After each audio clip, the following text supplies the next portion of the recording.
Қайырлы күн баршаңызға. Бүгін сіздерге осындай керемет баклажаннан жасалатын салаттың рецептімен бөлісетін боламын. Құрамы өте қарапайым заттардан тұратын, дастарханның сәнін ашатын осы салатты менімен бірге жасап, видеоны соңына шейін қараңыздар.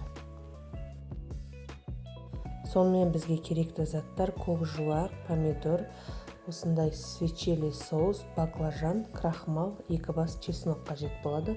Алдымен біз баклажанымызды жақсылап тазартып алып, видеода көріп тұрғандарыңыздай ірі-ірі қылып турап аламыз. Баклажанды неғұрлым ірі қылып турасаңыз, қуырғанда кішірейіп қалады, сондықтан ірі қылып тураймыз. Үстіне 1 қасық крахмал салып, қолмен бұлғамаймыз. Видеода көріп тұрғаныңыздай осылай араластырып аламыз. Баклажанды крахмалда көп ұстаудың қажеті жоқ. Қызып тұрған майға қуырып аламыз, екі жағын араластырып қызарғанша. Баклажан өте тез піседі. Майыңыз өте жақсы қызу қажет. Міне баклажандарымыз пісіп шықты. Үстіне помидорды видеода көріп тұрғандарыңыздай ірілеп турап саласыздар.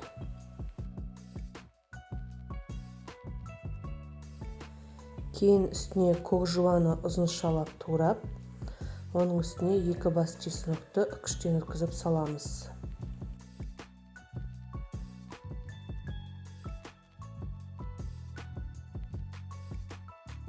Кейін осы салаттың дәмін келтіретін свечелі соусын құямыз. Бұл соус базарларда сатылады, скриншоттап алсаңыздар болады. Бұл соус жалғыз бұл салатқа емес, үйде чекен жасасаңыз да, тағы да көп тамақтарға пайдалануға, салаттарға, свежий салаттарға пайдалануға болады. Өте жақсы соус. Осы салаттың негізі жақсы дәмін беретін осы соус деп ойлаймын. Үстіне кунжутты сеуіп, творожный сырмен осылай жақсылап әсемдейміз.